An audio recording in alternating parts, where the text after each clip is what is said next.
నమస్తే అండి అందరికీ. ఇవాళ మనం కారం పొడిని చేయబోతున్నాము. ముందుగా ఉల్లిపాయలని ఇలా లాస్ట్‌లో తోకలు తుంచేసుకొని మిక్సీ జార్‌లో డైరెక్ట్‌గా ఏసుకొని, ఇలా పల్లీలన్నిటిని చక్కగా వేయించుకోవాలి. పచ్చిగా లేకుండా బాగా వేయించుకోవాలి. కాసేపు ఇలా పెనం మీదే బాగా వేయించుకొని, హై ఫ్లేమ్‌లో వద్దు మీడియం ఫ్లేమ్‌లోనే ఉంచుకొని ఇలా బాగా వేయించుకోవాలన్నమాట.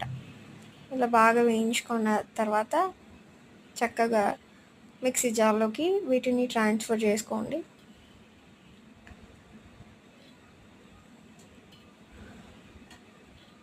తర్వాత మీ టేస్ట్కి తగ్గట్టు కారం అండ్ సాల్ట్ వేసుకోండి. ఉప్పు కారం వేసుకోండి. తర్వాత ఇలా మిక్సీ చక్కగా పట్టేసుకున్నారంటే చాలా టేస్టీగా ఉంటుంది. నెయ్యిలోకి